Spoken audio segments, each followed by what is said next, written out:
Bíblia Sagrada, livro de Hebreus, capítulo número 13, versículo 8, está escrito assim: Jesus Cristo é o mesmo ontem, hoje e eternamente. Ore comigo. Deus eterno, obrigado por esta leitura, por esse momento tão especial. Obrigado, Senhor bendito, porque sabemos que Tu já tem nos abençoado. E agora, humildemente, pedimos, fala conosco, Senhor. Fale em nossos corações através da Tua palavra. É o que nós te pedimos e nós te agradecemos. Muito obrigado. Amém. Graças a Deus. Queridos, por favor, se assente na presença do Senhor Jesus Cristo e abra o seu coração para aquilo que Deus quer falar. O tempo perguntou para o tempo quanto tempo o tempo tem. O tempo respondeu para o tempo que ele não tem tempo de dizer para o tempo quanto tempo o tempo tem. Quem lembra desse trava-língua? Esses versos foram também escolhidos, parte dele, para dar nome a um documentário que está aí nessas plataformas, onde você vê filmes e séries. Quanto tempo o tempo tem? E essa frase, ou essa pergunta, ela é instigante, é relevante, porque há um consenso de que em algum momento o tempo começou.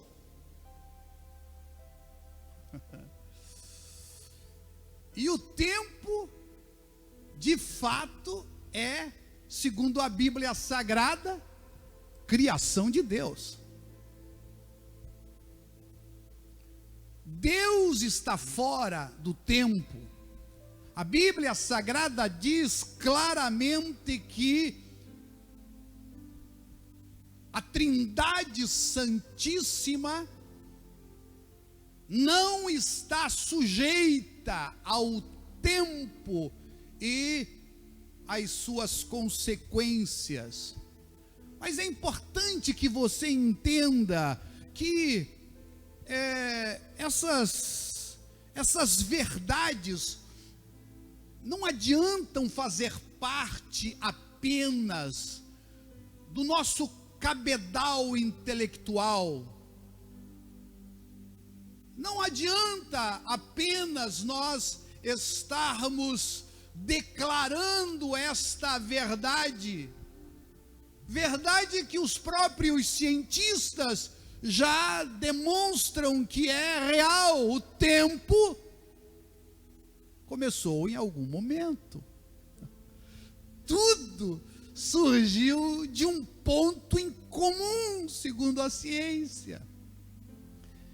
E quando você começa a estudar a palavra de Deus, você começa a entender, de fato, todas as implicações que isso promove, até mesmo e principalmente a nossa espiritualidade. É importante também que nós precisamos corrigir alguns equívocos da nossa espiritualidade.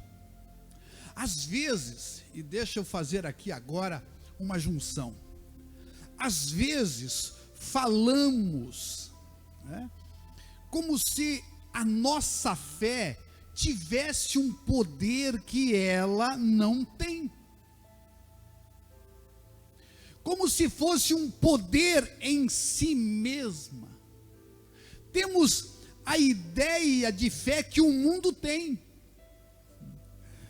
Ficamos achando que quem tem fé conseguiu, de alguma forma, um código secreto que vai agora obrigar a Deus a fazer aquilo que Ele não quer, ou que agora não tem jeito, que Deus tem que querer o que eu quero.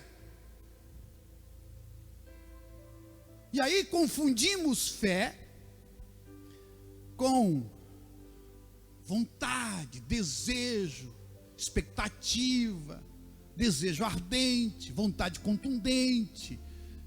Confundimos fé com desejo que seja, que bom que fosse, ai que maravilha se acontecesse. Aí temos essa ideia. Mas a Bíblia Sagrada vai nos ensinar, dentro da palavra, nós vamos ver que a fé e o conceito de eternidade estão intimamente ligados. Se você não entender eternidade, muito provável, você ainda não entendeu nem o que é fé. Você não entendeu o que é fé. Por quê?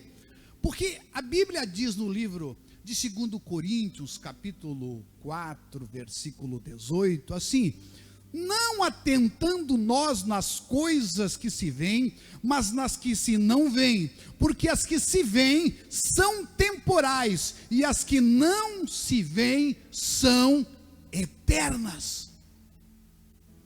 E o que diz a Bíblia sobre fé? Capítulo 11, do mesmo livro de Hebreus que fizemos leitura. Versículo 1, ora, a fé é o firme fundamento das coisas que se esperam, é a prova das coisas que se não veem, porque por ela os antigos alcançaram testemunho. Preste atenção, pela fé entendemos que os mundos, pela palavra de Deus, foram criados, de maneira que aquilo que se vê não foi feito do que é aparente. Então, se você não tem uma consciência de eternidade, muito provavelmente a fé que você diz ter não é a fé bíblica, não é a convicção, não é a certeza que a palavra de Deus nos ensina, é a vontade, é um desejo, é uma ambição, mas não é fé bíblica. E quando você começa a entender as questões da eternidade, fé e eternidade estão conectados entre si. Sim. Não há nenhum avanço na fé se você não tiver essa compreensão, se eternidade e fé não estiverem de mãos dadas, porque é a fé que vai produzir, o que vai trazer, deixa eu usar aqui a expressão correta, vai trazer à existência as coisas que não se podem ver e que são eternas. Meus queridos,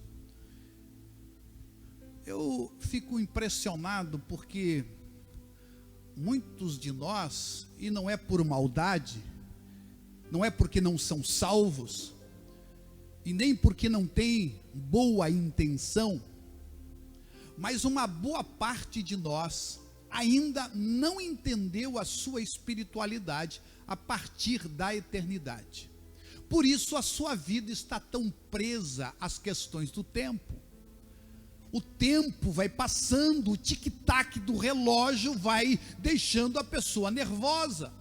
Por quê? Porque à medida em que o tempo avança, ela percebe que muitas coisas que ela tinha, quem sabe até mesmo de objetivo para a sua vida, não foram alcançadas e que agora as possibilidades vão sendo cada vez menores. Quando você olha para a palavra de Deus e percebe que isso de fato está totalmente ligado à nossa finitude, à nossa temporalidade, a maneira como nós enxergamos as coisas está encharcada dessa concepção que o próprio Senhor Jesus Cristo veio nos ensinar que precisamos estar resolvendo. Não significa que o tempo não seja importante, mas não é o tempo que determina a minha vida, não é o tempo que determina a minha bênção. Não é o tempo, é verdade que há tempo para todo propósito. E aí é importante a gente ter a seguinte compreensão. Isso, irmãos, eu vou tomar a liberdade, porque pode existir pessoas que vão entrar em contato com esse conteúdo e que pode discordar, são linguistas, né?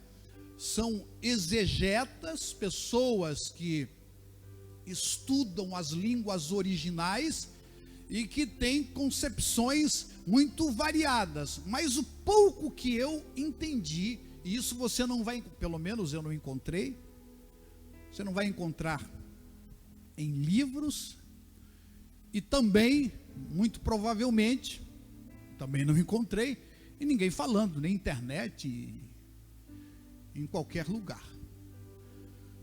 Mas a maioria das pessoas falam que o grego tem duas palavras para designar tempo, mas na verdade são três. Só que a terceira palavra, ela é complicada de você definir. E por incrível que pareça, é essa palavra que aparece aqui em Hebreus 13:8. Porque existe a palavra cronos, que é de cronologia, de relógio, é esse tempo que todos nós conhecemos. Existe o kairos, que é o tempo oportuno, quando as coisas precisam acontecer ou estão acontecendo. E existe o aion. O aion é usada na literatura grega para designar alguns atributos das divindades que eles acreditavam. É o tempo de fato que e é isso, por isso que eu estou falando que é complicado, porque quando nós falamos de eternidade bíblica, nós estamos falando não de tempo, nós estamos falando de uma qualidade.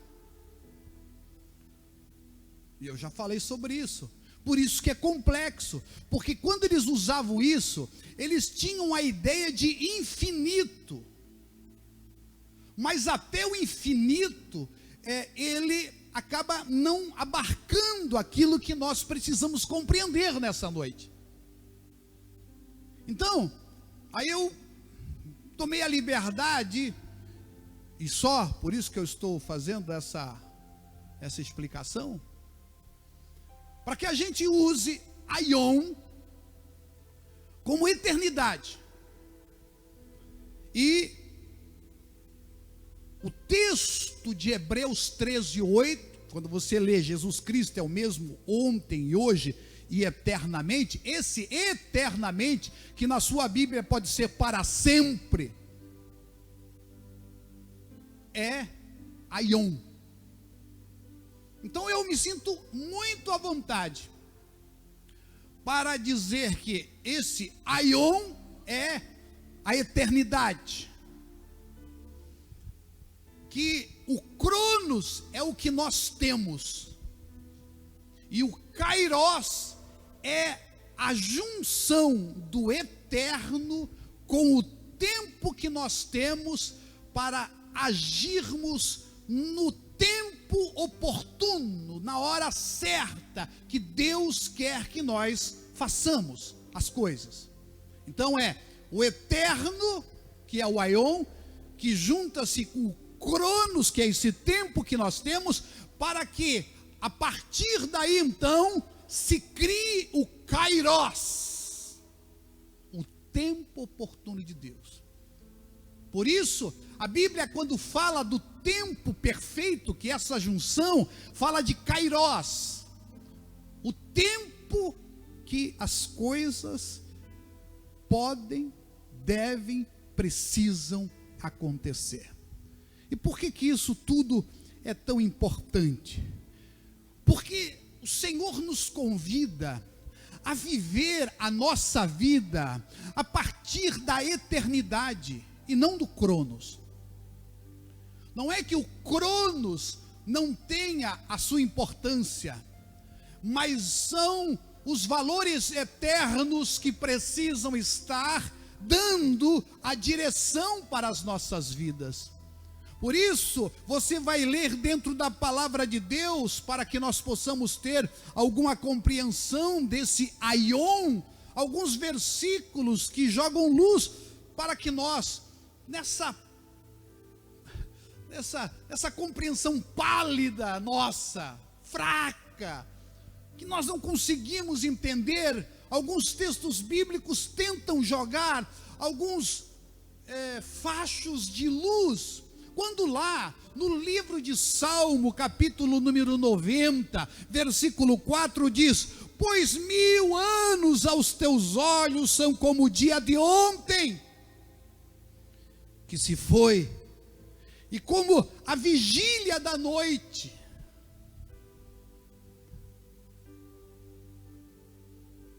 Pedro vai falar a mesma coisa, com outras palavras. Ele vai dizer em 2 Pedro 3,8: há todavia uma coisa, amados, que vocês não devem esquecer. Preste atenção, Pedro falando, não esqueçam disso, que para o Senhor um dia é como 1000 anos, e 1000 anos é como um dia. Por que fala isso? Para que você entenda, para que você comece a fazer a compreensão, a ter a compreensão a partir daquilo que você consegue alcançar. Agora, como é que a gente vai alcançar algo que, de fato, meu irmão, nós não temos nem a ideia do mínimo necessário, muitas vezes? Porque quem é que você conhece que viveu 100 anos? O que é viver 1000 anos se nós não conhecemos ninguém? Ou se conhecemos em um número muito reduzido. Não sei quantos de vocês conheceram alguém que viveu 100 anos. Mas aqui dentro, e nos acompanhando, dificilmente terá alguém com 1000 anos, ou com 100 anos. E como a gente vai compreender o que é 1000 anos na perspectiva bíblica? Quando a gente começa a caminhar nessa direção, a gente começa a ter uma ideia de o que Deus quer que nós tenhamos de compreensão. O que o tempo significa de fato para mim e para você. O que estamos, sob que perspectiva estamos vivendo a nossa vida. Eu não sei de você, meu irmão, mas eu tenho certeza que alguns de vocês, quem sabe até a grande maioria dos que estão aqui, são dezenas de irmãos, e aqueles que estão nos acompanhando aqui por esse culto online, já tiveram as experiências que eu tive. Eu já tive várias experiências de estar orando diante de Deus, na presença do Senhor, e de repente uma atmosfera extraordinária invadir, e quando eu percebi, eu já estava orando há mais de 4 horas, e parecia que tinha passado 5 minutos.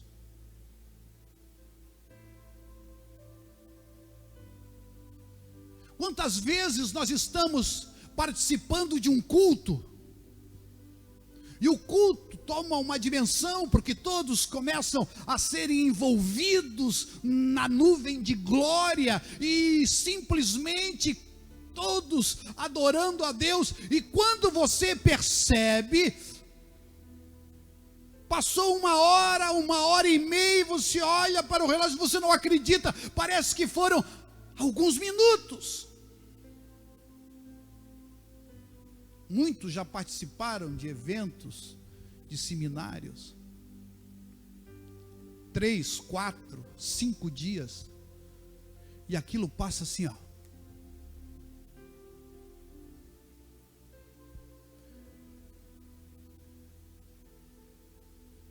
Sabe, irmão,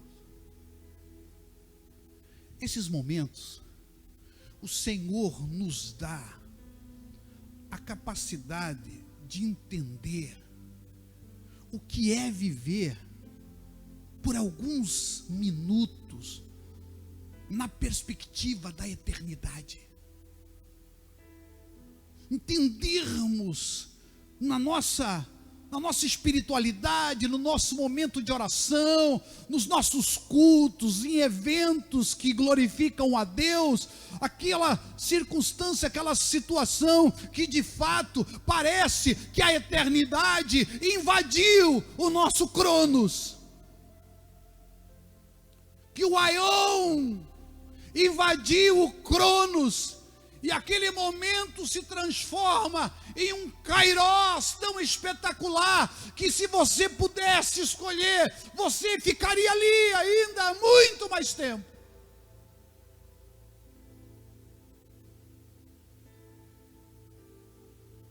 Eu me lembro de Mateus 17, quando Jesus convida Pedro, Tiago e João para subir no monte. E talvez você não consiga alcançar o que aconteceu ali no Monte da Transfiguração. Moisés, como é que eles souberam que era Moisés? E que era Elias que estavam ali?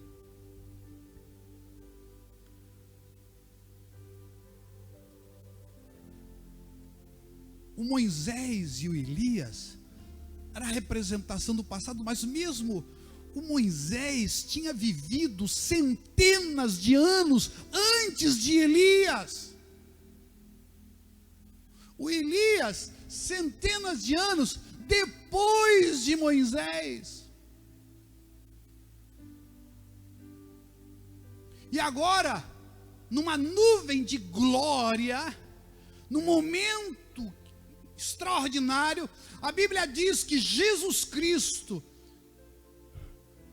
é glorificado, Jesus Cristo se transfigura diante deles, o eterno, o Jesus que é o mesmo ontem, é hoje e eternamente, diante deles se transfigura, e a Bíblia diz que Pedro fica sem saber o que dizer. Eu entendo o que aconteceu ali com Pedro. Bom é estarmos aqui. A Bíblia diz que o rosto do Senhor Jesus se transformou como de sol, como brilhava como o sol. Se brilhava como o sol, eles não conseguiam olhar para o rosto de Jesus, e as suas vestes estavam branquíssimas e estavam como fachos de luz. E ali, naquele momento, o eterno invadiu o temporal, o Cronos. Irmãos, em nome do Senhor Jesus, a maioria de nós vive para este tempo e não para a eternidade. Sabe por que você não tem maiores experiências com o Senhor? Porque tudo na sua vida, principalmente na vida com Deus, é na correria. Tem pessoas que vêm para a igreja, meus irmãos, começa o culto, ele já começa a olhar para o relógio. O pastor começa a pregar e já começa a ficar incomodado. Vai orar 5 minutos, ele não consegue sair, meu irmão, daqueles primeiros minutos, porque fica enfadonho. E eu vou dizer para você por quê. Sabe por quê?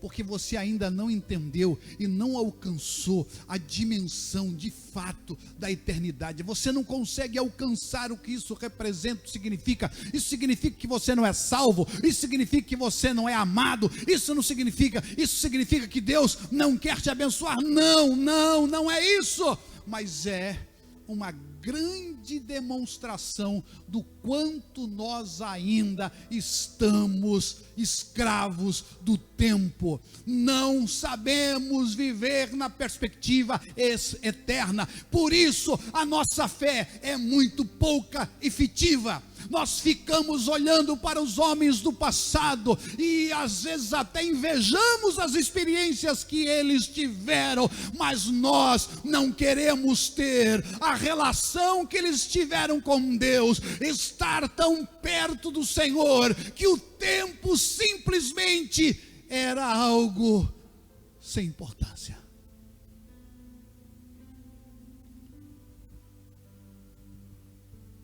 Quando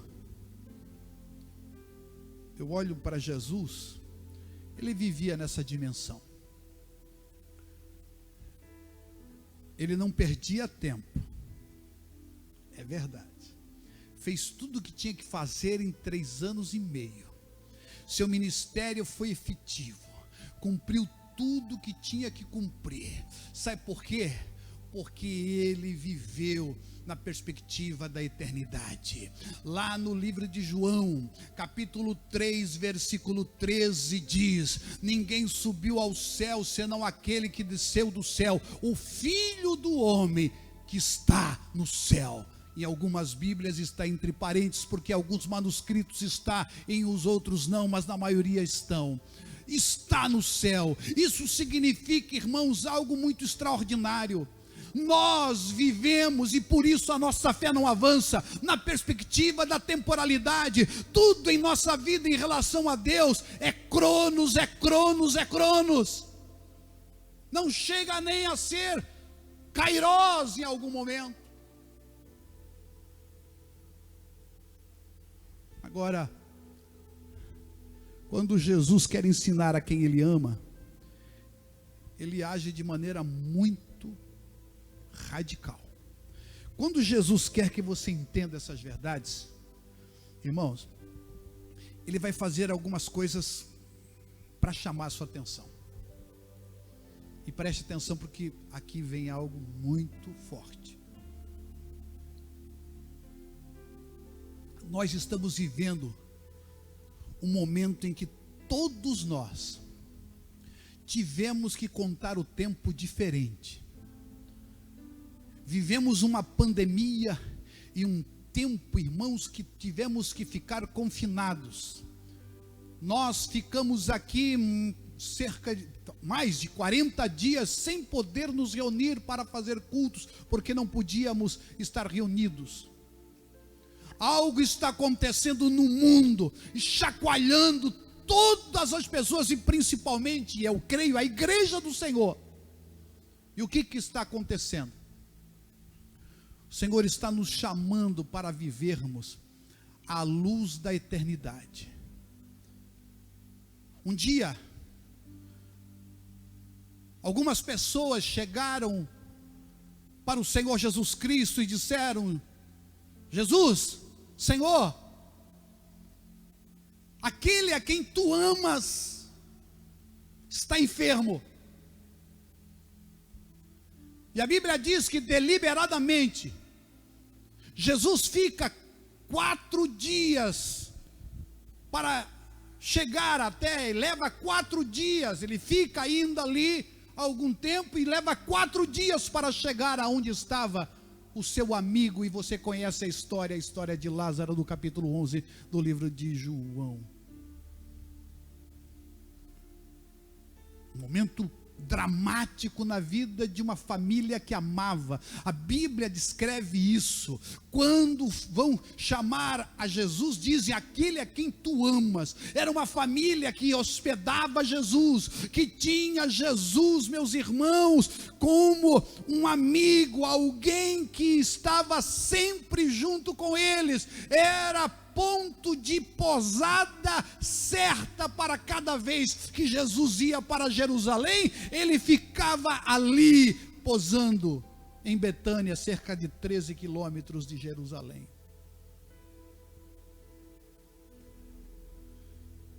Mas a Bíblia diz que Jesus não vai. Não vai.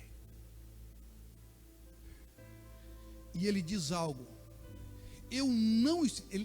Lázaro morreu, e eu me alegro de não ter estado lá,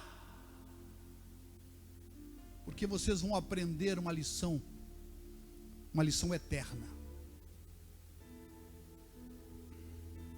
Vocês vão aprender algo com essa situação que vai revolucionar a vida de vocês. A palavra de Deus diz que ele chega, e quando a Marta vai conversar com ele, ela faz exatamente isso. É gente que ama, meu irmão, é gente que ama Jesus, gente que sabe, ela mesma declara: eu sei que tu és o Cristo, eu sei que tu és o Messias que havia de vir ao mundo. Aí ela diz: mas Senhor, se tu tivesses aqui no passado, se tu tivesse aqui, meu irmão não teria morrido.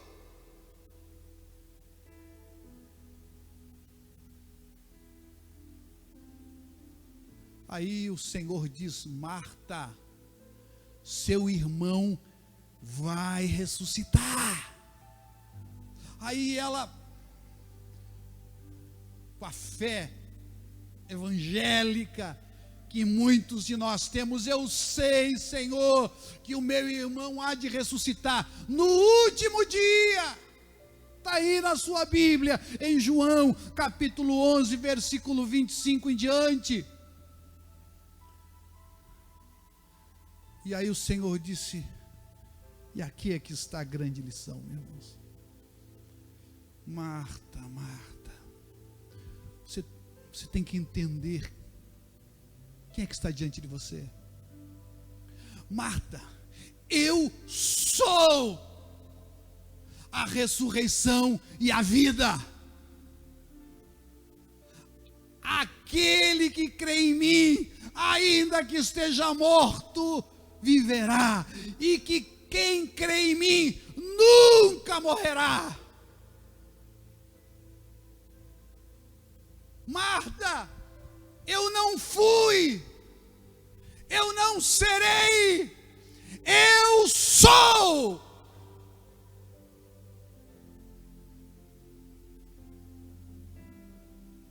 A minha ação não é no ontem, a minha ação não é no amanhã, a minha ação é agora, porque eu sou o mesmo ontem, hoje e eternamente. Eu sou eterno.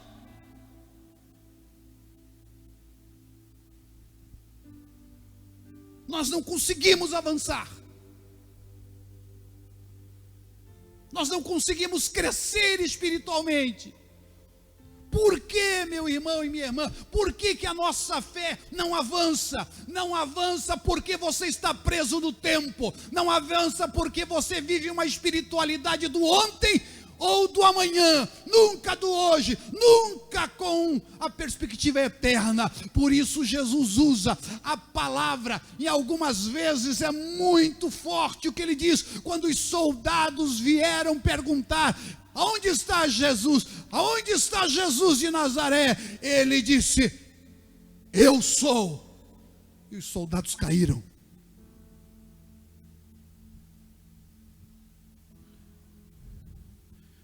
Ah, meus irmãos, sabe por que você não cresce financeiramente?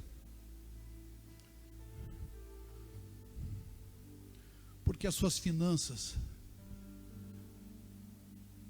estão preocupadas com amanhã, pelo que você viu no ontem. Elas não estão sob a perspectiva eterna. Por isso, a sua vida espiritual é tão limitada, de muitas pessoas é muito limitada. Irmão, você acha que Marta e Maria e Lázaro não eram amados pelo Senhor? Sim, e muito. Mas o Senhor, Ele precisou ensinar esta lição a Marta, a Maria e a Lázaro. E eu quero nesta noite, em nome do Senhor Jesus Cristo, que você comece a viver a sua vida a partir da eternidade. quer viver a vida a partir da eternidade? Talvez essa seja a pergunta.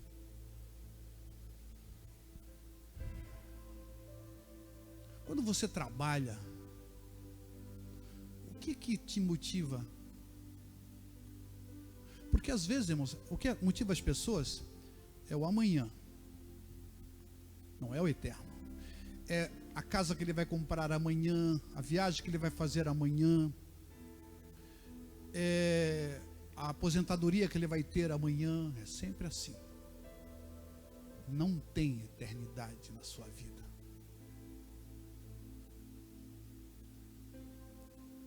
Como é que você cria os seus filhos? Você cria o que para o mercado, porque amanhã eles precisam ganhar muito dinheiro, porque amanhã eles precisam ter um bom casamento, porque amanhã eles precisam ter uma boa profissão, ou você cria com os valores eternos?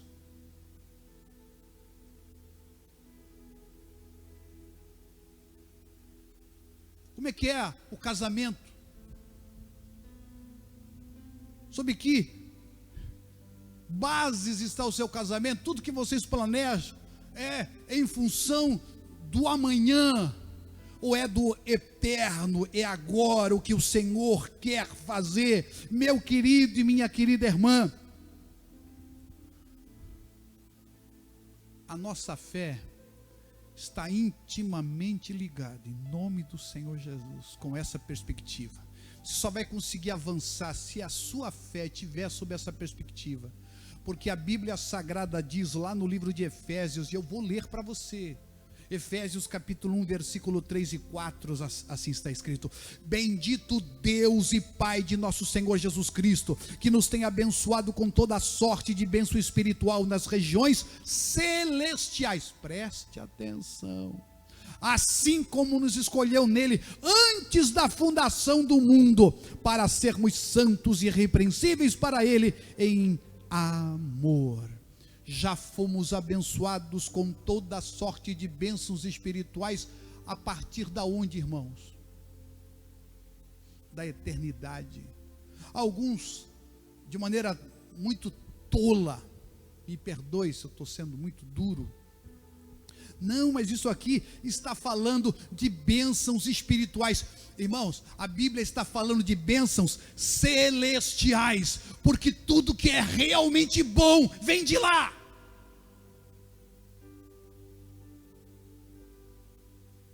Não caia nessa conversa fiada de pessoas que querem fazer você acreditar que não, isso são bênçãos, sabe, espirituais, e assim, aquela coisa. Não, irmãos, tudo que é bom só tem um lugar da onde vem, é do céu, descendo do Pai das luzes, aonde não há sombra nem mudança de variação. Então tudo que é bom está onde, igreja? Na eternidade. Não está nem no ontem, nem no amanhã, está no agora, porque Jesus Cristo é o Cordeiro de Deus, que foi imolado antes do tempo, antes da fundação do mundo. E quando você começar a viver nessa perspectiva,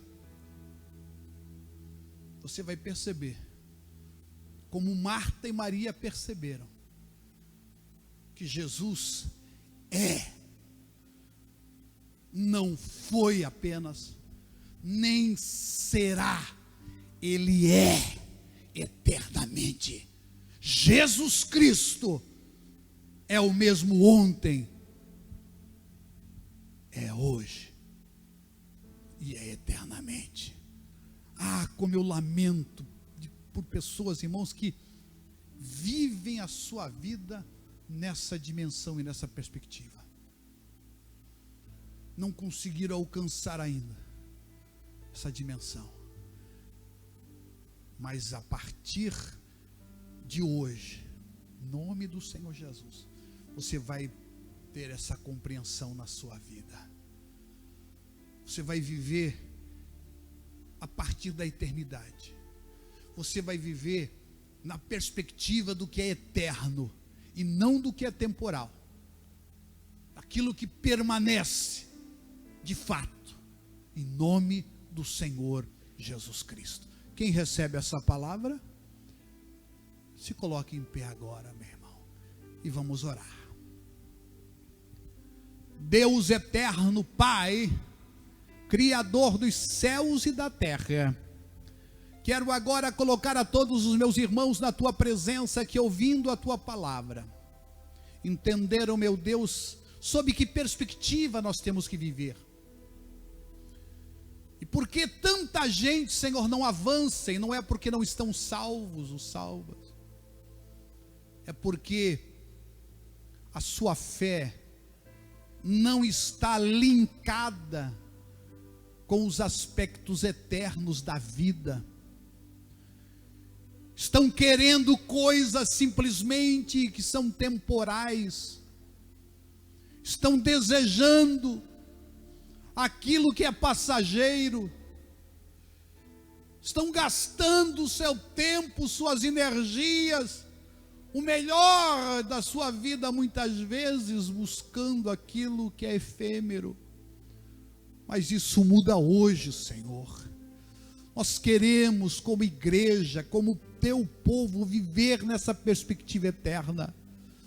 Ó Deus, é o nosso desejo, é a nossa oração e é a nossa fé.